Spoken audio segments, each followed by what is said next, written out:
तो गाइस इस का सिक्योरिटी पार्ट एक और वीडियो यहाँ पे आ रहा है और आज इस वीडियो में आपको बता रहा हूँ कि एनटीपी एसएसएच और एससीपी कॉन्फ़िगरेशन के बारे में। बेसिकली यहाँ पे 3 प्रोटोकॉल को मैं कवर करने वाला हूँ। इन 3 प्रोटोकॉल्स में आपको काफ़ी डिटेल्स मिल जाएगी।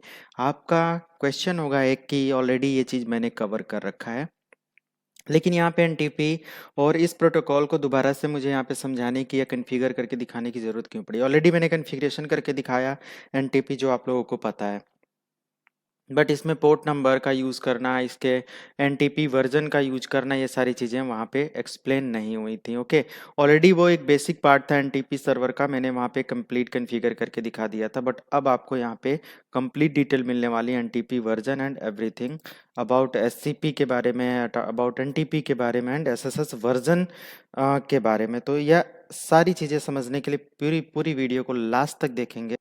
तो यहाँ पर एनटीपी को समझते हैं। सबसे पहले configure and verifying security for NTP. Okay, सबसे पहले एनटीपी स्टैंड फॉर होता है network time protocol for clock synchronisation between computer system over packet switched variable latency data network. Okay, while time is up sorry time is important for time sorry why time is important for time, मतलब यहाँ पे time क्यों बहुत ज़रूरी होता है किसी भी टाइम को सिंक्रोनाइज करने के लिए।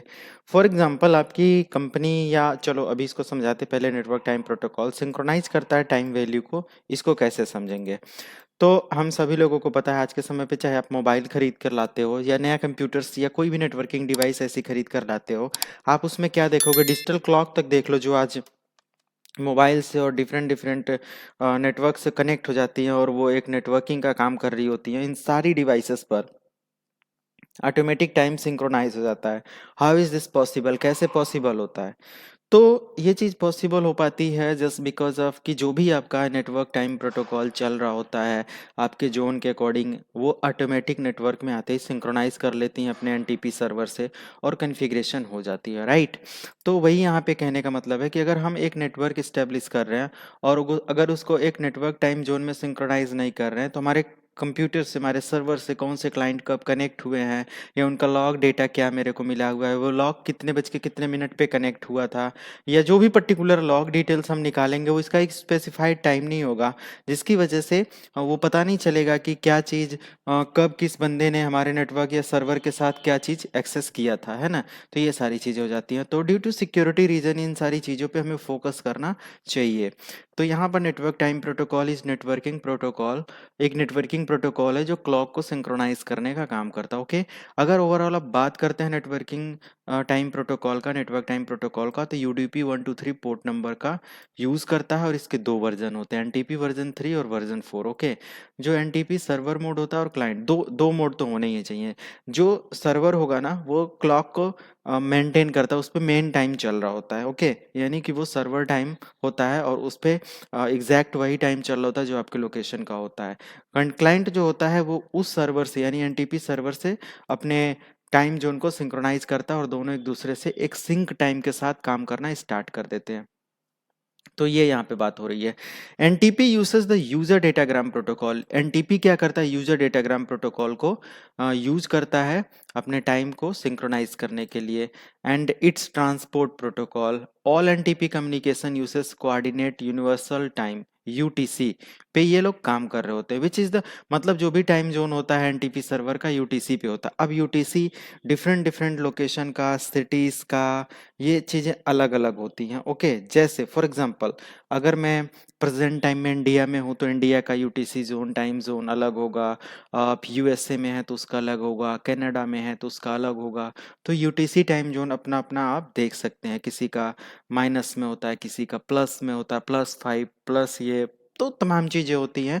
एक क्लॉक से वो सब कुछ सिंक्रोनाइज होता है। Okay, NTP network usually gets its time from an authorized time source। ये जो भी चीजें यहाँ पे होती हैं, एक authorized time source आपका क्या हो सकता है, जो भी, तो एक ऑथोराइज टाइम सोर्स से ये सब सिंक्रोनाइज होता है। ऑथोराइज टाइम सोर्स या जो भी हमारा ऑथोरिटेटिव टाइम सोर्स होता है वो कहाँ पे होता है, क्या होता है, तो एक वर्ल्ड क्लॉक होता है, उस वर्ल्ड क्लॉक से सब लोगों का टाइम सिंक्रोनाइज होता है। Okay, such as radio clock, atomic clock जिसको बोल सकते हैं, एटॉमिक क्लॉक। मैं इसको थोड़ा सा गूगल करके आपको दिखा रहा हूँ। तो यहाँ पे एटॉमिक क्लॉक एंटर किया, तो एटॉमिक क्लॉक देखो बोला गया है कि N atomic clock is a clock whose time keeping mechanism is based on the interaction of electromagnetic radiation with the excited states of certain atoms। Okay, तो मतलब ये एक बहुत बड़ी क्लॉक होती है, मैग्नेटिक क्लॉक होती है, एटॉमिक क्लॉक होती है। आप देख सकते हो इनका ये सारी चीज़ें ये कैसे सिंक्रोनाइज करेंगी टाइम्स एंड ये सारी चीज़ें आप समझ सकते हो। तो पूरा का पूरा एक क्लॉक होता है, एटॉमिक क्लॉक है ना, और ये टाइम को सिंक्रोनाइज करने में हेल्प करता है, चीज़ों को मेंटेन करने में। आप देख सकते हैं ये सारी चीज़ें। अब कहेंगे इतना बड़ा क्लॉक और ये सारी चीज़ें लगाने या इसकी ज़रूरत क्या है, क्योंकि आजकल वर्ल्ड वाइड जो भी चीज़ें एक टाइम जोन पे सिंक्रोनाइज हैं, कहीं पे भी आप देखोगे तो 1 सेकंड का डिफरेंस नहीं है। किसी भी टाइम जोन के अकॉर्डिंग वहाँ का एक पर्टिकुलर टाइम सेट रहता है। तो उस टाइम सेट पर बहुत सारी सिक्योरिटी भी डिपेंड्स करती हैं, बहुत सारी ऐसी टेक्नोलॉजी होती हैं जो पर्टिकुलर टाइम पे किसी भी चीज़ को एक्सेस करने के लिए अलाउ करती हैं। तो डिफरेंट डिफरेंट तरीके की चीज़ें आप मेंटेन करते हो। That's why atomic clock and world clock and time synchronization protocol is most important for any network security। Okay, किसी भी नेटवर्क सिक्योरिटी के लिए सारी चीज़ें इंपॉर्टेंट हो सकती हैं। अब आपको पता चल गया होगा कि क्या इनके वो है। अब एनटीपी सर्वर और एनटीपी क्लाइंट्स को कॉन्फ़िगर करना है। मैं यहाँ पे आपको यूज़ कराऊंगा Cisco packet tracker. Cisco packet tracker पे कैसे इसको कॉन्फ़िगर करना है आइए मैं आपको दिखाता हूँ। तो सबसे पहले हम लोग सिस्को पैकेट ट्रैकर ओपन कर लेंगे। आप यहाँ पे कोई भी एक प्रोटोकॉल ले लेंगे। वैसे मैं यहाँ पे 2 कॉन्फ़िगरेशन करके दिखाने वाला हूँ, जो कि एनटीपी प्रोटोकॉल को सबसे पहले हम एक राउटिंग करवा लेंगे और उस राउटिंग प्रोटोकॉल के थ्रू हम लोग काम करेंगे। तो मैं यहाँ से 2 राउटर ले लेता हूँ। फॉर एग्जांपल ये हमारे पास 2 राउटर है और इन दोनों राउटर को हम आपस में कनेक्ट कर दिए। ओके, अब इन राउटर से हम एक सर्वर इधर कनेक्ट कर देते हैं। फॉर एग्जांपल ये हमारा एनटीपी सर्वर रहेगा और इधर हमारे क्लाइंट्स हैं। अगर आप चाहो तो इनको स्विच से कनेक्ट कर सकते हो, otherwise no need of switch, क्योंकि अभी मुझे सिंगल क्लाइंट्स कनेक्ट करने हैं तो मैंने इनको कर दिया। आप टाइम इनको अपने अकॉर्डिंग सेट कर सकते हो, लाइक 1.0.0.1 मैंने कर दिया और इधर वाले के लिए 1.0.0.2 मैंने कर दिया। ये ए क्लास का 8 बिट नेटवर्क है। ये सब ऑलरेडी आप लोगों को पता होगा। 192.168.0 डॉट मैंने यहाँ पे 10 कर दिया और इधर मैंने 172.168.0.2 कर दिया, ये 20 कर दिया और 10 कर दिया। ओके, ये अब हमारे यहाँ पे 192 का एक गेटवे चल रहा है और इधर 172 का बी क्लास का गेटवे चल रहा है। ये अब सबसे पहले मैं यहाँ पे सिंक्रोनाइज क्यों करा रहा हूँ, क्योंकि इनको आपस में कम्युनिकेट कराना ज़रूरी है।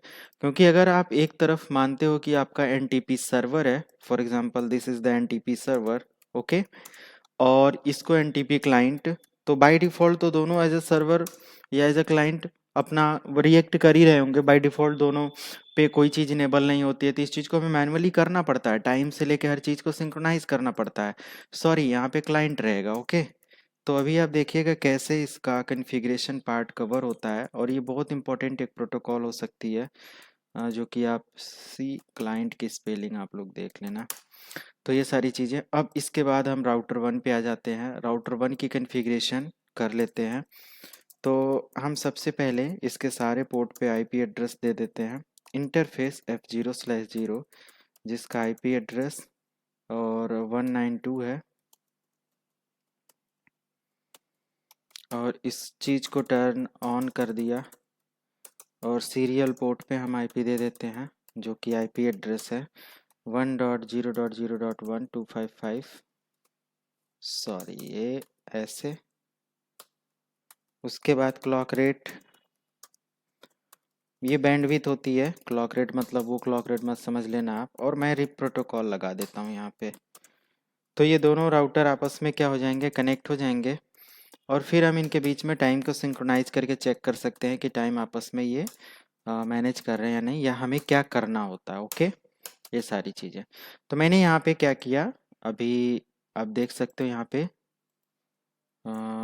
0 कर देते हैं ना। 1 पे तो 1 पे भी चलेगा, 0 पे भी चलेगा। पहली कॉन्फ़िगरेशन हो गई राउटर की, रिप सिंपल अप्लाई कर रहा हूँ जो कि आप लोगों को पता होना चाहिए यहाँ पे, क्योंकि आप सिक्योरिटी पढ़ रहे हैं और ये सारी चीज़ें आपको पता होना चाहिए।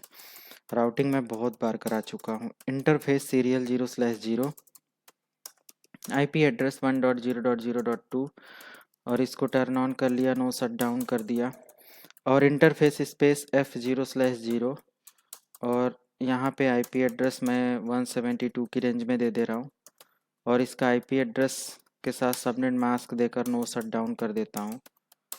और उसके बाद मैं यहाँ पे राउटर रिप अप्लाई कर दिया, नेटवर्क दिया 10.0, पहला हमारा नेटवर्क है 100.0.0 और दूसरा नेटवर्क है 172.168.0.0। ओके, ये हो गया।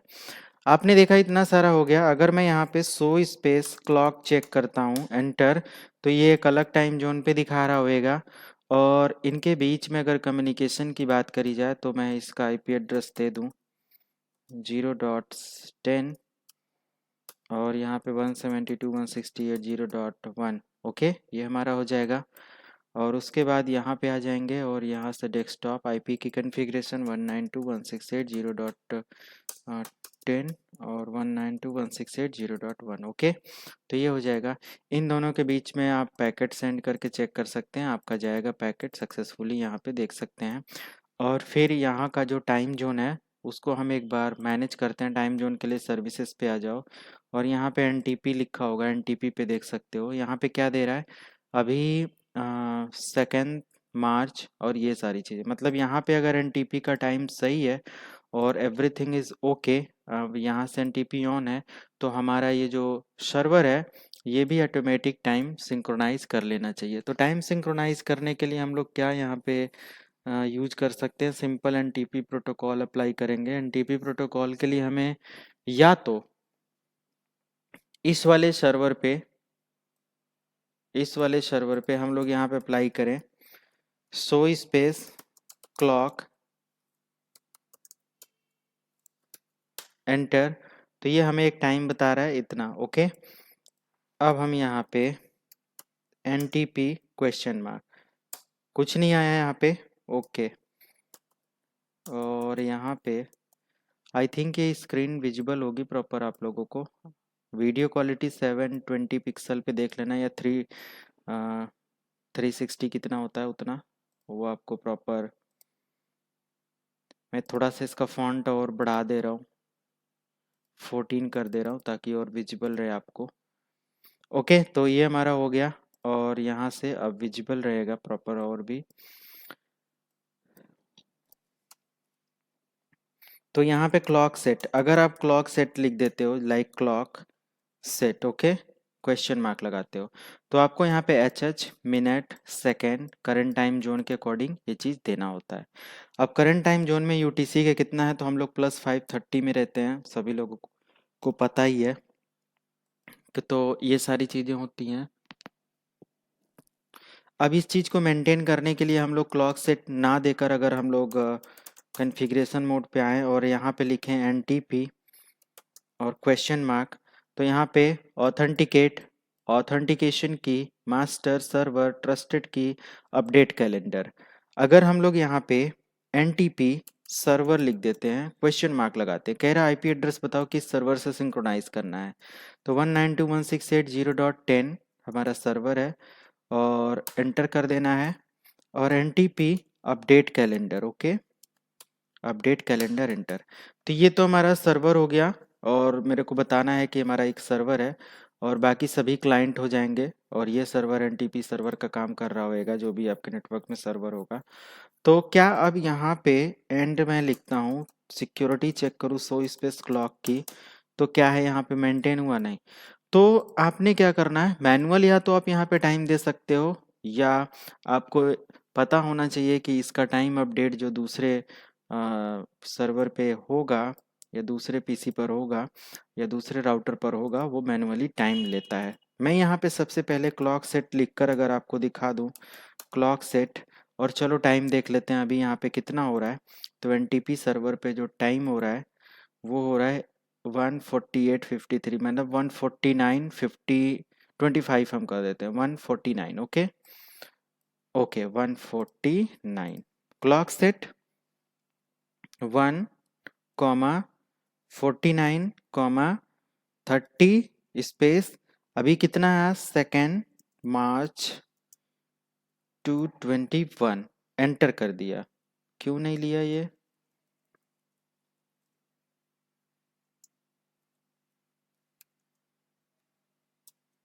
ठीक है। एनडी नहीं लेगा 2 सेकेंड 2 ND मैंने लिख दिया था ये। तो अब अगर इसका 100 स्पेस क्लॉक रेट चेक करेंगे एंटर, तो ये आपको टाइम यहाँ पे इस तरीके से दिखा देगा। तो यहाँ पर भी अभी हमारा सिंक्रोनाइज हो जाना चाहिए। कॉन्फ़िगर टर्मिनल, तो यहाँ पे एनटीपी सर्वर, इसको भी बताना पड़ेगा तुम्हारा एनटीपी सर्वर कौन है, तो बता देंगे हम 10 है। और इसका भी अपडेट कैलेंडर हम अप्लाई कर देंगे, एनटीपी अपडेट कैलेंडर एंटर। और 100 स्पेस क्लॉक से अगर आप चेक करते हो ये टाइम आपका ऑटोमेटिक चेंज हो जाएगा। अब एक रीज़न यहाँ पे ये टाइम चेंज क्यों नहीं हो रहा है, तो सिंपल सी बात है, ये पूरी प्रोटोकॉल अप्लाई हो चुकी है। टाइम अपडेट सेटिंग में इसमें थोड़ा सा टाइम लेगा। अगर यही सिस्को पैकेट ट्रैकर 6.2 होता तो तुरंत अप्लाई हो जाता, बट इस पे नहीं होता है। नए वर्जन पे मैंने लास्ट वीडियो में बोला था कि होता ही नहीं है, बट मैंने इसका एक एक्सपीरियंस गैदर किया कि जब इसको थोड़ी देर बाद 10 मिनट बाद मैंने चेक किया तो ऑटोमेटिक इसका टाइम सिंक्रोनाइज हो चुका था। तो हम लोग लास्ट में अभी इसका जब भी अगले टॉपिक को पढ़ते हैं और इसका एक रिजल्ट चेक करने के लिए 100 NTP स्टेटस चेक कर लेंगे, तब तक शायद ये अपडेट हो जाए। तो हम आगे का कॉन्फ़िगरेशन नीचे से कर देंगे, बाकी इस प्रोटोकॉल को एज इट इज छोड़ देंगे और फिर काम करेंगे। ओके, तो आगे का अगर हमारा हमारा टॉपिक देखा जाए तो SSH के बारे में है, जो कि सिमिलर है इन कंपेयर ऑफ SSH जो भी है। SCP प्रोटोकॉल होता है, सिक्योर कॉपी प्रोटोकॉल। इसके थ्रू आप कोई भी लेन देन करते हो दो डिवाइसेस के बीच में, जो डेटा ट्रांजैक्शन का काम कर रहे होते हो, वो काफ़ी सिक्योरिटी के साथ होता है। तो SCP protocol means of securely transferring computer file between a local host and remote host. Okay, जो भी आप अपने लोकल कंप्यूटर से किसी भी रिमोट कंप्यूटर पे कोई फाइल सेंड करना चाहते हो तो सिक्योरिटी के साथ ये सेंड कर देता है। It based on the secure shell protocol, ये SCP प्रोटोकॉल पर बेस्ड होता है, सिक्योर सेल प्रोटोकॉल, और commonly refers to the both security copy protocols and the program itself. Okay, खुद के लिए एक ऐसा सिक्योर प्रोटोकॉल है जो कि मान लिया कि इस राउटर पे और इस पीसी पे दोनों में कम्युनिकेशन है। इस पीसी से कोई भी इंफॉर्मेशन आप राउटर को सेंड रिसीव कर रहे हो तो आपको SCP प्रोटोकॉल इनेबल करना हो सकता है। तो यहाँ पे देखो SSH वर्जन 2 के साथ SCP प्रोटोकॉल मैं यहाँ पे इनेबल करवा देता हूँ, बाकी इसको एक्सेस किया जा सकता है। उसके बाद हम लोगों का इसके लिए विन SCP प्रोटोकॉल एक्सेस हो जाएगा। विन SCP प्रोटोकॉल विंडोज़ वगैरह के लिए है, आप लोग डाउनलोड करके यूज कर सकते हैं। तो फिलहाल मैं कॉन्फ़िगरेशन आपको दिखा दे रहा हूँ कैसे SCP प्रोटोकॉल का होता है। और SSH वर्जन 2 अभी यहाँ पे देखने वाले हो। अभी तक आपने SSH वर्जन 1 देखा था, ये सारी चीज़ें। तो अभी यहाँ पे हम लोग 2 के बारे में चेक कर लेते हैं। तो सिंपल हम लोगों को क्या करना है, एक राउटर ले लेना है, एक पीसी ले लेना है, और इन दोनों को आपस में कम्युनिकेट करा देना है। तो जो भी सूटेबल केबल होती है उसके साथ कम्युनिकेट करा देना है। मैंने यहाँ से इस पीसी को ले लिया 2.0.0.1 और इस को ले लिया 2.0.2.0.10। ओके, ये हो गया। अब यहाँ पे मैं अप्लाई कर देता हूँ एक IP 2.0.0.10, और फिर यहाँ पे हम लोग अप्लाई कर देते हैं CLI मोड पे नो इनेबल कॉन्फ़िगरेशन, और यहाँ पर होस्ट R2 R1 या कुछ भी, मैं यहाँ पे होस्ट R3 कर देता हूँ। और यहाँ पे इंटरफेस में लिया F0/0 नो शटडाउन, और IP एड्रेस 2.0.0.1, और इसका सबनेट मास्क। पूरी कॉन्फ़िगरेशन हो गई यहाँ पे, बाकी कुछ नहीं करना था। इसकी कॉन्फ़िगरेशन यहाँ पे मैंने कर ही दिया 2.0.0.10, और हमारा जो गेटवे हो जाएगा 2.0.0.1 हो जाएगा। तो ये आपने देख लिया, सिंपल ये हो गया। अब मैं यहाँ पे क्या करने जा रहा हूँ, SCP प्रोटोकॉल यहाँ पे विन SCP डाउनलोड करके उससे एक्सेस कर लेंगे, बट इनेबल कैसे करते हैं ये मैं आपको बता दे रहा हूँ step by step. SSH version 2 के साथ SCP इनेबल कैसे करना है ये चीज़ आप यहाँ पे देख सकते हैं। तो सबसे पहले आपको क्या करना है, कॉन्फ़िगरेशन होस्ट नेम पे आ जाना है और आईपी एड्रेस वगैरह देकर आईपी डोमेन, क्योंकि एसएसएच इनेबल करने के लिए हमें आईपी डोमेन नेम देना होता है। तो मैं डोमेन नेम यहाँ पे हमेशा सिस्को देता हूँ। इस बार भी मैं यहाँ पे सिस्को दे दिया और सिस्को देने के बाद हमें यूज़र नेम मैं यहाँ पे R3 दे देता हूँ, यूज़र नेम R3 और पासवर्ड मैं यहाँ पे 123 दे देता हूँ। ओके, पासवर्ड 123 और इसका पासवर्ड के बाद हम लोग जैसे यूजर नेम R3 दे दिया, तो लास्ट टाइम मैंने आपको बताया था प्रिविलेज यहाँ पे दे देंगे। तो मैक्सिमम पासवर्ड लेबल सेट कर सकते हैं, मिनिमम पासवर्ड लेबल सेट कर सकते हैं। तो जो भी आप यहाँ पे देना चाहें दे सकते हैं। मैं यहाँ पे 14 दे देता हूँ। स्पेस यहाँ पे पासवर्ड आपको अप्लाई कर देना है, जो कि 123 मैं दे देता हूँ। ये सिंपल हमारा हो गया। क्रिप्टो की आपको जनरेट कर लेना है, क्रिप्टो की जनरेट RS से आपने कर लेना है और सिंपल 1-2 लाइन की प्रोटोकॉल का डिफरेंस है। मैं यहाँ पे 1024 इनक्रिप्शन वैल्यू ले लेता हूँ और देख सकते हैं SSH इनेबल्ड हमारा यहाँ पे हो जाता है। लेकिन यहाँ पे IP SSH, अब यहाँ पे वर्जन में क्वेश्चन लगाओ 1 2 दोनों में से कौन सा अप्लाई करना है। वर्जन 2 आप अप्लाई कर दो और उसके बाद ट्रांसपोर्ट इनपुट SSH, बाकी तो हमें कुछ करना ही नहीं था। ट्रांसपोर्ट इनपुट SSH इनेबल कर देना है। क्या है ये, लाइन स्पेस VTY स्पेस 0 और मैं 3 लोगों को अलाउ कर देता हूँ एक बार में। तो ट्रांसपोर्ट इनपुट SSH एंटर कर दिया। इतना करने के बाद लॉगिन लोकल और IPSCP सर्वर इनेबल, एंटर। तो आपका IPSCP सर्वर इनेबल ही हो गया। अब WinSCP टूल का यूज करके आप कमांड प्रॉम्प्ट से इस सर्वर पे एक्सेस कर सकते हैं। लेकिन अभी ये मैं वर्चुअल सिस्को पैकेट ट्रैकर पे यूज कर रहा हूँ, इस वजह से ये चीज़ पॉसिबल नहीं है कि मैं WinSCP सर्वर या उसका यूज कर पाऊँ। WinSCP डाउनलोड, ये देखिए ऑफिशियल डाउनलोड WinSCP। तो एक टर्मिनल है जिसके थ्रू आप इसको डाउनलोड कर सकते हैं और इसका यूज कर सकते हैं। WinSCP यहाँ से फ्री में मिल जाएगा। देखो SFTP, SCP, S3 and FTP, ये फाइल ट्रांसफ़र करने के लिए टूल ही आता है।